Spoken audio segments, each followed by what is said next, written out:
দীর্ঘ ৫ বছরের সম্পর্ক গত বছরে ইতি টেনেছিলেন বলিউডের জুটি মালাইকা ও অর্জুন কাপুর। তা নিয়ে বিস্তর আলোচনাও হয়েছে। গত বছর জুন মাসে মালাইকা অর্জুনের বিচ্ছেদের খবর প্রথম শোনা গিয়েছিল। দুজনের এক ঘনিষ্ঠ সূত্র বিচ্ছেদের ঘটনা নিশ্চিত করেছিলেন। বিচ্ছেদের পর থেকে দুই তারকার সামাজিক যোগাযোগ মাধ্যমে একাধিকবার ভেসে উঠেছে মন ভাঙার পোস্ট। তবে আবারও দুজনকে একসঙ্গে দেখা গেছে। তাতেই গুঞ্জন উঠেছে আবারও কি সম্পর্ক জোড়া লাগতে যাচ্ছে। শুক্রবার রাতের এক অনুষ্ঠানে তাদের দুজনকে একসঙ্গে দেখা যায়। মালাইকা এদিন নজর কেড়েছিলেন কালচে লাল রঙের চামড়ার লম্বা পোশাকে। অর্জুনের পরনে ছিল কালো রঙের প্যান্ট ও টি শার্ট।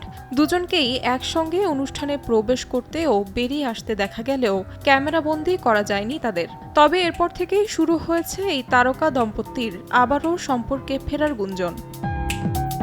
সালমান খানের ভাই আরবাজ খানের সঙ্গে বিচ্ছেদের পর ২০১৯ সালে অর্জুনের সঙ্গে প্রেমের কথা ঘোষণা করেন মালাইকা। এরপর থেকেই তাদের অসমবয়সী প্রেম আলোচনায় রয়েছে।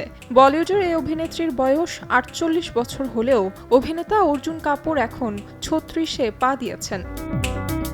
তাহমিনা তন্নি, সময় সংবাদ।